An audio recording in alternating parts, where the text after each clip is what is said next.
Welcome to the latest Life of Tri podcast. I'm joined by Lee Davies. I've known Lee for a number of years. I used to work with him in a slightly different life. We were both in a community regeneration charity. Lee's got into triathlon in the last couple of years. We've trained together off and on for the last few years as well. And specifically, we cycle on a charity bike ride every year. So Lee, how are you? Yeah, not too bad, Ant. Not too bad. Good. I was a COVID situation. It's all locked down at the moment. Currently in the pain cave, so the bike is sat behind me on the turbo trainer. So it's all good. Trying to keep up as much training as possible. So what did you have anything planned this year? What were you hoping to do? So what are you still hoping to do? Yeah, well, hopefully, I'm in for Weymouth. So that's on the 20th of September. Yeah. Still no news. Obviously, the release Ironman sent out that email that they're going to let us know at least 50 days before, I believe.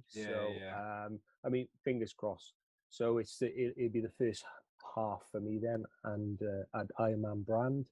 And it's just fingers crossed we can go ahead. Really, what about before that, leading up to it? Any races, long course or anything like that? So long course I planned. I'd entered, missed out on getting in for the swim, so I was doing the full bike, so the 112, and then I was going to do the half marathon. I don't blame you. Yeah, it's different to the Ironman course, isn't it? So it's quite lumpy. So we obviously had the email that they had cancelled, unfortunately, and obviously the refunds that were coming back. What's your thoughts on that, if you don't mind me asking? Only because it's separated. There's two camps, isn't there? There's people who are understanding it, and there's people who aren't very happy at all with it. Yeah, I get it from a business perspective that they can't carry that fee over to next year. And no one wants to see businesses go out at this time, but and then obviously from your own perspective that you pay that money, you expect a full refund to get that back, but disappointed, but obviously I've got the money is there now. They have offered us a considerable discount on the entry place, so I'll just use that refund for that discounted place for next year. I noticed that. And so the refund that they offered you, was that on the full long course weekend?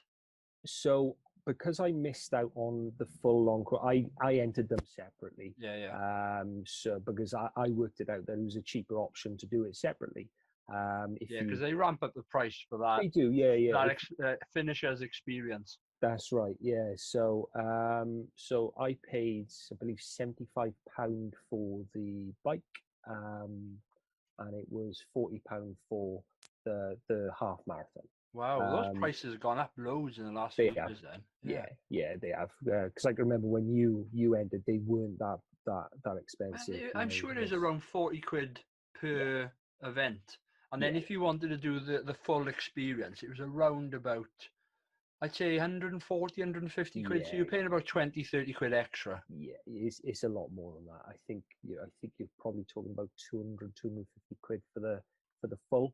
Wow. If you entered, so for that full experience. So if you separate it, it's considerably cheaper. It's I think the swim started at £20 and then it went up then. So I think it was 40 quid to enter then. Wow. Once you've missed out on the early bird slots then. Yeah, well, and that's the other thing, isn't it? With the early birds side of things, it just ramps up.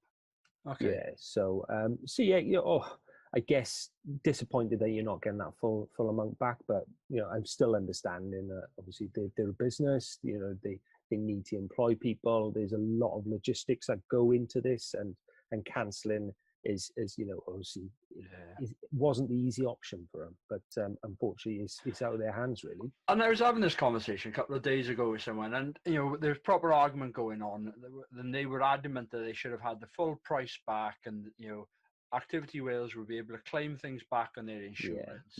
But we know for a fact that the insurance companies aren't paying out, No. and there's a lot of things that they're not covering. I think where some of the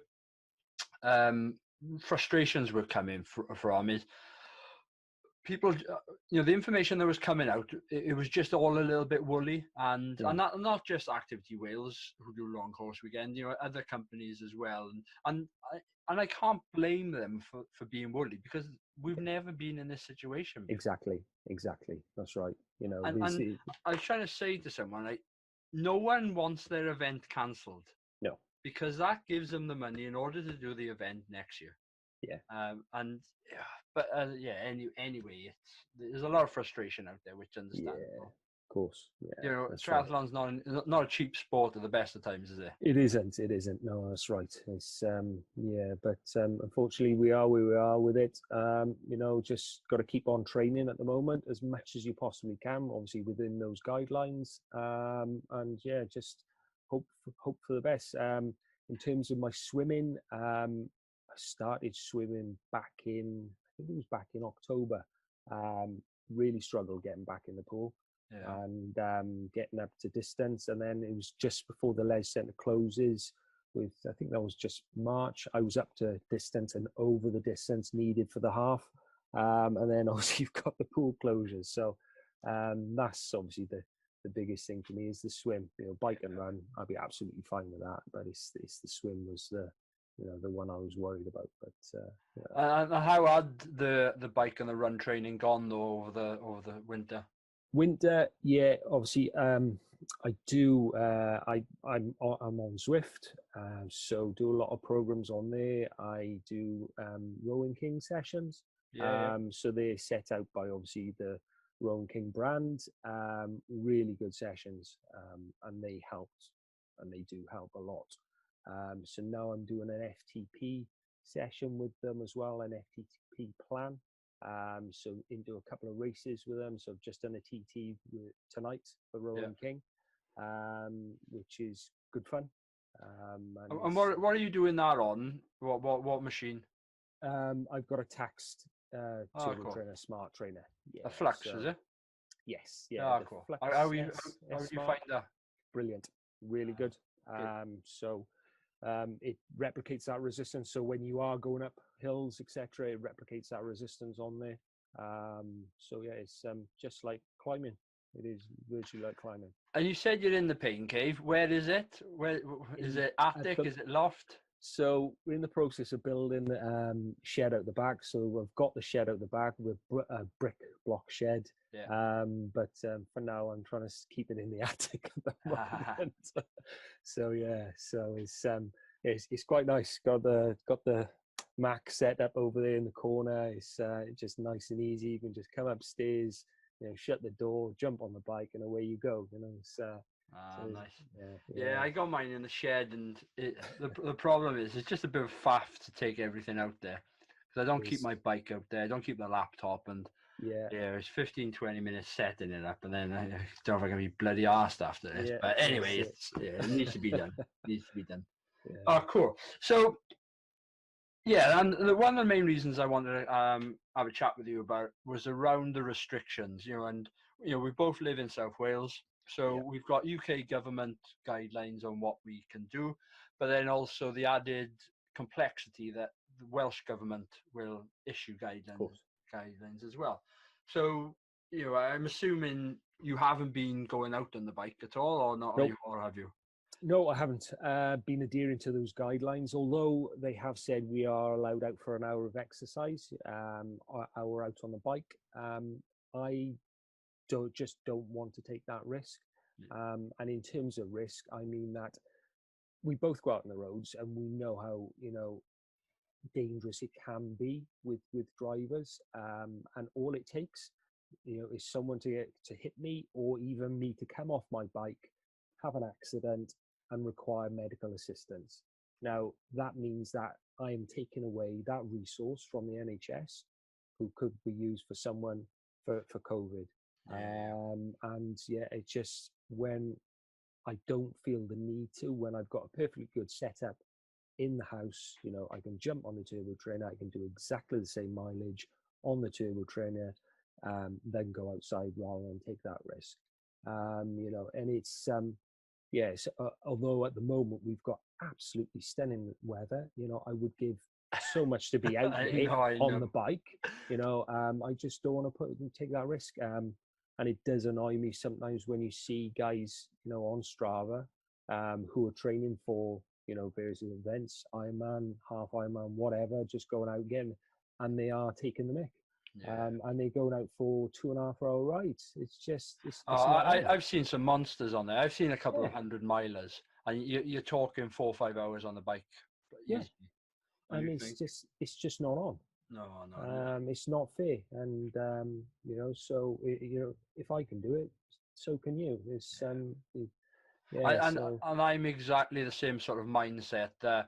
It's not so much I have to adhere to my hour. mm, I don't, don't get me wrong. I stretch the boundaries at times mm, with how long I'm out, and I'll take the dog around the block in the morning, and then have yeah, my hour in the afternoon, yeah, sort of of thing. course, yeah, We all do that, but you're 100% right in that you're going out and you can control what you do, but it only takes an idiot of a driver to clip you. It only yeah, takes a pothole which yeah, you don't realize coming up. yeah, You don't a mechanical or something yeah, like that, which is out of your control, and then all of a sudden you're taking resource away from an already difficult situation. yeah, And if you that's it. come off, the bike, chances are it could be an ambulance, it could be some police That's officers. right. You Yeah, then, if someone passes you in the car and you're in a hedge somewhere, well, they're going to have to come and help you. And of then course, yeah, all of a sudden, there's the 2 meter rule has gone out the window. They're not going to absolutely. bloody pull you out of a hedge, with a branch or something, are they? Yeah, So yeah, it's funny. But it's funny you say about the bike, because there's some new guidance that's come out today from Welsh government, okay, and so there's some clarity around the exercise, clarity around that hour. I'm just looking to pull it up now. So it's around what's reasonable exercise, right, and I'll read it out. The reasonable excuses for leaving the house do include the need to exercise. So exercise outside the house is allowed only once a day, although this is subject to limited exceptions. And the things around if you've got a disability and you have mm, to do it in chunks or something. And the bit that's really interesting, and there's quite a lot. There's about 21 points to this. Cycling has its own point right, within it, and it's the only exercise that that they name in it. And let me just find that bit. So cycling is a valid form of exercise and is also a suitable way of getting to work. Cycling is generally a low risk activity, but with the emergency services under pressure, it is important to take steps to manage risk wherever possible. People are only expected to cycle alone or with members of their household. Well, straight away that's out the window, because I've seen so yeah, many groups yeah, of course, cycle. It's yeah, and then when cycling with others, you should stay at least 2 meters apart. Which I've seen some people chain ganging down the road, and that's you're right, like, yeah, yeah, Jesus Christ. Um, and also, yeah, on the Taft Trail where I live, it's bikes are bombing up and down, and they're on about people slowing their pace and letting people yeah, pass and things. So this is the interesting part, and it's point 19 and 20 of the guidance. Cycling should be local, as a rule of thumb, limited to travelling no further than is reasonably walking distance from home. And okay, this is what people are going to get massively up in arms on. And already on Facebook and things like that, I've seen people say, well, I can walk 20 miles, so I should be able to cycle 20 miles. You're like, come on. Some people have made some valid arguments that, they could cycle locally for an hour, yeah, um, and just do loops. yeah, of course, And they're at just as much risk of being hit by a car locally to yeah, their house as yeah, they are going out for half an hour and then coming back. But I think that's the point that a lot of people are missing, is the people who are going out cycling are going generally over this hour. yeah, of And course, that's the thing. And then the other final point that I make is cycling to work or for work is a reasonable excuse to be outside, so long as going to work is justifiable. I do know people that will cycle ridiculous amounts of distance just to bloody get to work. So it's funny, isn't it? Yeah. So that's cycling. What about running? Are you getting out to run, or have you got a treadmill? Yeah. So I'm got a treadmill, so getting out to run. There is, from where I live, there's a nice little loop. So I worked out that it's a 6 mile loop, so it's up and back, or out and back then. Yeah. And 6 miles in total. So That's fun. two of those, and I've done half marathon. Virtually half marathon. So it's so yeah, doing that. Brick sessions, doing a couple of brick sessions as well. So jumping and getting off the table, just going straight out, and doing some strength and conditioning stuff in the house. Any Joe Wicks? No, I haven't. But it is good. It's brilliant what he's doing. Get people out there, getting people moving. So and if you look at where he's come from, having a little trolley in the park and stuff to where he is now, and that's in 4 years, which is absolutely incredible. So fair play to him, But it's just strength and conditioning stuff. Tried to get my hands on some resistant bands to do, obviously, swimming stuff, but can't get them for love nor money. They're like gold dust, aren't they? They are, aren't they? I think more likely to get toilet roll than resistant bands at the moment. I think so. So I there's a couple of things that I've really struggled with, right? So I've just got a normal turbo trainer, a dumb trainer, and I thought, right, okay, maybe this is the opportunity to actually get a drivetrain one, whether it be a kicker or whether it be a flex.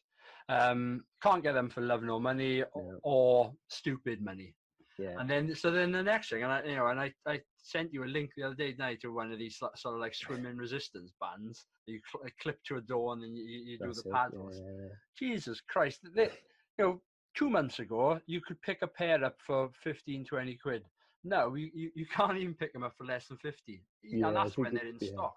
Yeah, I think they were the one you sent me was about 49 quid. I think. I thought, wow. And I'm pretty sure that was 20 quid 2 months ago. It's ridiculous, man. It's ridiculous. The other thing that I've tried to do is try to put a little bit more strength and flexibility, mobility stuff in. Yeah. And it's one of the things that I've really struggled over the last couple of years. I stopped playing football and rugby, and I stopped going to the gym on a regular basis, and that's when I took up triathlon. And I found that the first thing that I'm struggling with now is a weakness around the core, and that's simply because I'm not doing enough strength and conditioning, and not doing enough mobility side of things, and that's why I'm picking up little niggles that are lasting for weeks, if not months. But I'm trying to correct some of that at the moment, and that seems to be going okay, actually. Yeah. Oh, good. So what are your thoughts then? Do you think that Weymouth will be cancelled? I think it will. Yeah, it's we've given the guidelines at the moment, and we're locked down for another further 3 weeks.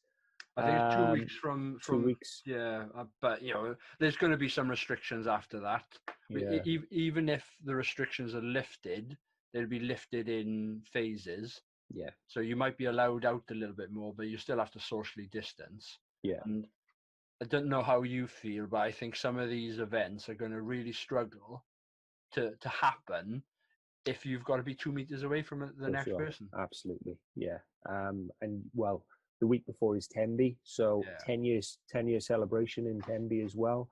And you know yourself there, the amount of people that support that event is incredible. And it's just, I don't think Tenby will go ahead either. I really don't. As much as I wanted to go ahead. Yeah, I'm exactly the same. I'm on the fence, actually. I'm a little bit optimistic that if we can, really get COVID under control, that maybe some of these events later in the year will happen. But you're right in what you're saying, that Ironman have said this sort of figure of we will try and let people know 50 days before the event. And fair play to them, when they cancelled Bolton, it was more than 50 days. Yeah. And so you got hats off to them on that. And I was interviewing a guy on a podcast yesterday, and I was asking him around what he felt the comms were like from Ironman, and he was, you know, he was relatively pleased with it. You know, they'd let them know well in advance. They still don't know what's happening with the refund. And you know, an Ironman is it's not a cheap event. You're talking £400 plus, and that's if you get in from the very beginning. So will they be able to then defer to next year then? He didn't know. They're still waiting and they're still working that out. My gut feeling is their first the first option would be to defer till next year. The second option might be a reduced refund. Yeah, but then that means then for the likes of me, if I wanted to do Bolton next year, then those spaces are already taken. Potentially. I know with other Ironmen globally, there's been a choice of races which they can do. Okay. And one of them is either the same race next year. Yeah. Or it's a transfer to another race later in the year. Got you. But you know, if you transfer to another race later in the year, what's the guarantee that will go ahead as well? Yeah. I just think as well, would Ironman, if it did go ahead and if these events do go ahead, do you think that, I wonder if Ironman would maybe cut the swim short or reduce the swim, or like I said, or not have the swim itself? Because if you think about people's training plans, you know, they've been up to this distance until a certain point, until we were locked down. And unless you've got an endless pool in your back garden, you wouldn't have continued that training. So obviously there's going to be a natural decrease in your training, in your plans that are set out. And to pick that up, you know, given what, it would be 8 weeks since, if we see by the time we come out of this, then if we do come out of this in 8 weeks, you would have lost 8 weeks of swimming. Don't tell me you'd be able to do the distance straight away that you were doing prior to the lockdown. So, you know, it's no, I 100% agree. I think swimming is the big sort of hit here. But can you imagine the outcry if they turned around and said we'll run the event, but it'll be a bike run? Yeah, it's and there's so many like. Yeah, triathlon is can be such a snobby sport at times, right? And when people say, "Oh, I did that event and the swim was cancelled because of high winds or what have you," but going back to your point, like I personally think swimming pools will not open anytime soon. Even in 2 weeks, when the current lockdown period needs to be reviewed, things like swimming pools will continue to be closed because the risk of catching something is just far too high within that situation. And if you take Tembe, for example, the swim there is dangerous enough without having people who aren't fit enough to do it. You know, it's a sea swim. You can potentially have up to 2,000 people in the water at any given time. You can do waves as much as you want. But that first buoy where you hit, and you've got hundreds of people trying to turn a tight corner, and that angle to turn is, oh my God, I don't even know. It's probably like 270-degree angle that you've got to more or less come back on yourself. I just think it's a little bit too dangerous. So I agree that there might be some considerations around some events that happen later in the year, whether the swim element still happens. But you just don't know. But you know, I always come back to Tembe because it's our local Ironman. And don't get me wrong, and there are other distances out there, but it is sort of seen as one of the pinnacles for anyone within the South Wales area. It'd be such a shame to lose it, especially the 10-year anniversary. But I know so many people that have deferred already. Have they? Quite a few people. And it's a fun one. So Darren, who's part of our charity cycle, right? He's deferred. Oh, is he? Yeah. So he was up for it, and I was actually going to see if he wanted to sell his spot to me. Well, if he hadn't deferred, he might well have. But and his training had gone well, reasonably well, and he was gutted, absolutely gutted. And then I got a couple of other mates who were just holding out to me to see, how it pans out then. Yeah. So who knows? Yeah. So, any other events that you're thinking this year, or No. anything? Yeah, it was just those. No, it was just those ones. Yeah, it was the long course. Obviously, we've got the 3-day charity cycle for us. If that goes ahead as well, so that was that 300 miles, wasn't it, in 3 days? So going this year, the route is North Wales to South Wales, which would be nice. Beautiful. We haven't done a point, there and not there and back to a point to point. I mean, no, so it'd be interesting to see if that happens. Nice. But then it was just Weymouth then on Cardiff half as well. Oh, cool. So, doing that as well. So which interestingly, London Marathon, isn't there, has changed the date to that weekend. So that's nice. Again, I know a few people who are in and ahhing about whether to accept the new date for London Marathon or defer till next year. Right. So, and it gives an opportunity for some of this to die down. Yeah, but of course. My thinking is, will we be in a situation next winter as well where we might have another round of COVID? Possibly. Which affects everything again. And they can only get a vaccine out within the timescales that they can develop a vaccine. Yeah, that's it. So, who knows? Yeah. Right, we'll wrap it up there. Thanks for your thoughts on that. It's good to sort of get you sort of what you were going to do and what you have done to date, and your thoughts around whether we should be out cycling or not. I'm glad we're on the same wavelength there, but there's plenty of people that would argue it. But thanks for that, and you never know, might get you on another podcast in the future. No worries. Cheers, and cheers, buddy.